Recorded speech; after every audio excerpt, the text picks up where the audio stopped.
Good morning students. Result से related एक breaking news आ रही है कि GNDU इवन सेमेस्टर एग्ज़ाम्स का रिज़ल्ट आ गया है।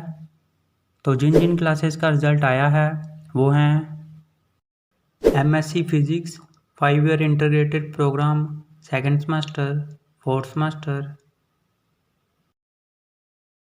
MSc physics FYIC USHS 6 semester, 8 semester, 10 semester, MSc physics 2 years programme second semester.